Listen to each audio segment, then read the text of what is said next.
Okay, we're just going to speed this video up here a little bit. I got a couple more to take care of before we get this whole truck done here. We're just uncovering areas that we had taped off. We only painted the right hand side of this cab along with the new hood. The hood is new that's on this truck. We painted this truck 2 years ago now, and I didn't really want to get into painting the whole rest of the cab again. The passenger window we didn't have in at the time when it come time to paint this, so we just covered it up with cardboard, and we ended up putting a window in later on after that came in, after we got the truck painted here. So that'll take care of that.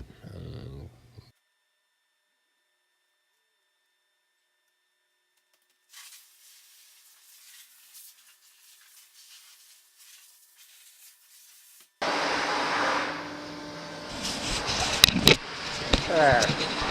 The door ain't perfect, neither is the cab. We gotta put the window in it yet, and the door panel.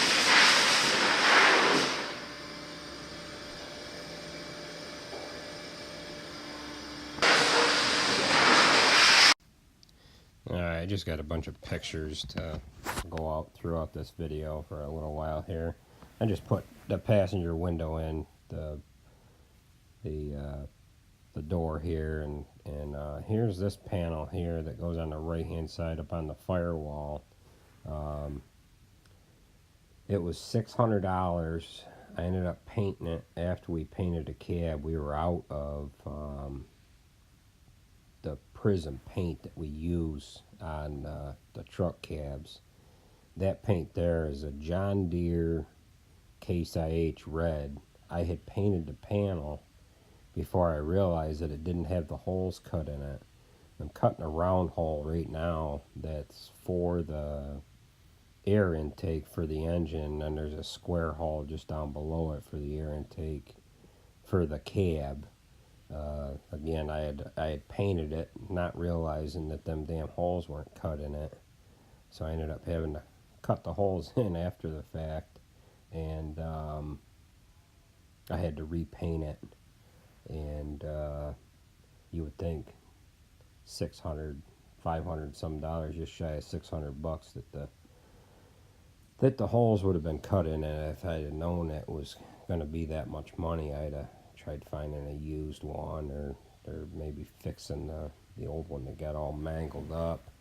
But again, we're pressing for time here a little bit, and once it came in and I realized how much it was, I said, well, we kind of dropped the ball on that one, and we'll just have to deal with it the way it is.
just put it on thick as hell.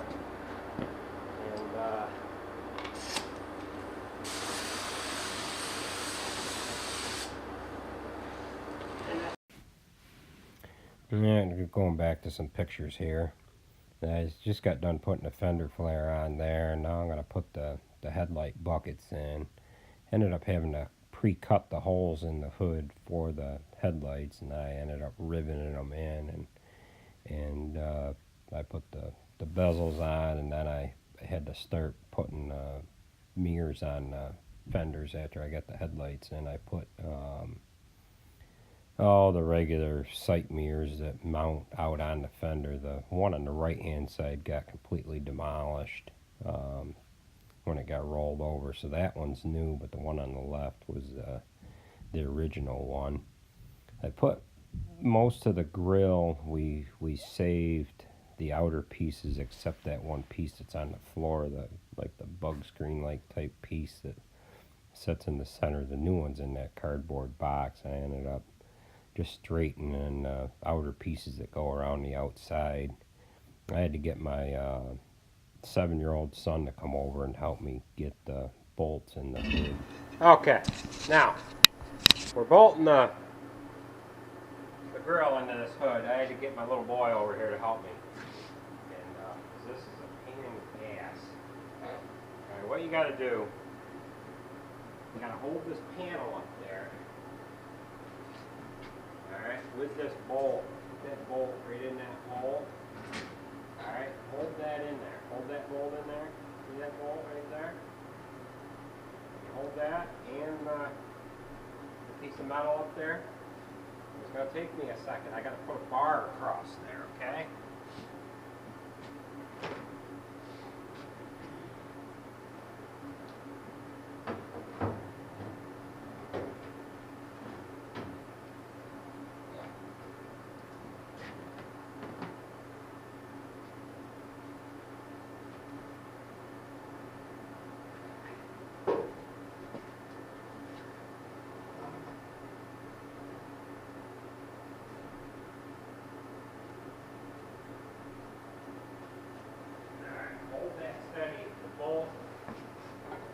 I've got a nut on the bolt. Just be careful not to drop that because it slides sideways, it'll scratch it. Alright, now we're going to come over to here. Alright, hold that bolt up in there. Alright?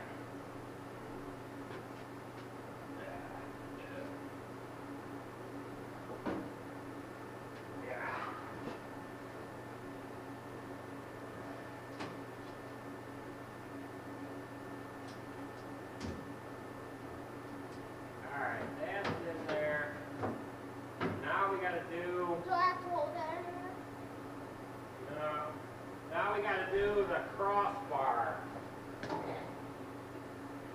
Oh, that's got a series of bolts in it. So that one? Yeah, these bolts here. So, alright, that's as far as it'll go.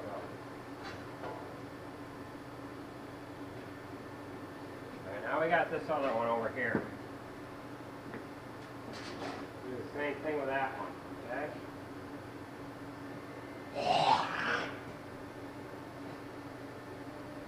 So, we got that one.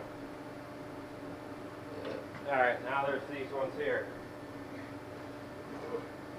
This one might be a little tricky.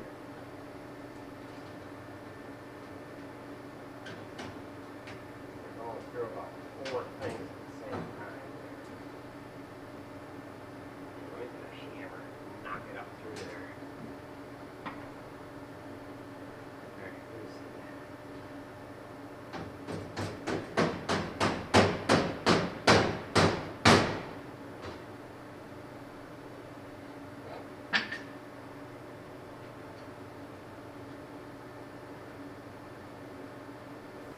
Alright, we got the pieces all in the grill. I'm putting the door handle, not the door handle, the cab grab handle on right now. I had to buy one part to that grab handle. I believe it was the bottom part. just had to replace that, and I ended up mounting that up on him. And after I did that, I ended up putting a muffler on. This is Saturday night, March 17th, and Junior, he likes to play with a shovel, so he's cleaning up an oil spill that was on the floor here. So we just use regular shavings to clean up, soak up the oil. So that's what he's doing.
So I'm going to put the mirrors on here now. I got to put the driver mirror back on, and the passenger mirror, I end up using that one, using all the old bracketry over again that got bent up pretty good. I replaced the glass, but I had to straighten out each and every piece in order for it to be able to use it over again. I didn't feel like buying a new one, and it straightened out pretty good, and in the end it doesn't really look like much happened to it, but all in all, it come out okay.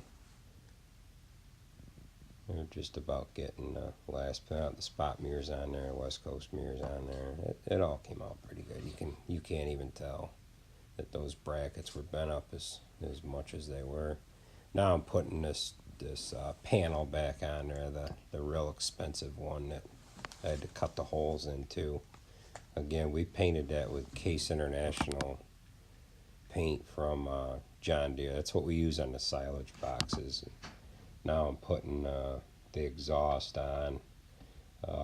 Everything is new on the exhaust back through, from the turbo all the way back through. We just didn't put the muffler on until now because we didn't want the muffler in the way, so we could paint the cab. And I'm just making a custom elbow piece to go on the top of the muffler. It's setting on about a 45-degree angle or so. It's just regular 5-inch muffler pipe. Alright, that's going to wrap it up for this video. I should be able to wrap this whole project up in one more video, and that video will be putting it back on the truck, mounting it down. I wasn't gonna do anything with the paint on the silage box. I was just gonna kind of leave it alone and just let it be what it is. There's quite a bit of work to repaint one, but what we ended up doing is it really only had scrapes on the post, top rail, and the cab shield. So Jason ended up sanding down the post. He masked it all off and used a paint roller, a 4-inch paint roller, to paint the top rail, the rub rail, the vertical posts, and the cab shield. It came out real nice. You would not know that it was painted with a roller. And we put the DOT tape back on and finished it up. I ended up having to replace the hydraulic pump on this truck too. We noticed that quite a bit of oil underneath the truck. Just happened to have a seal that was gone in input shaft.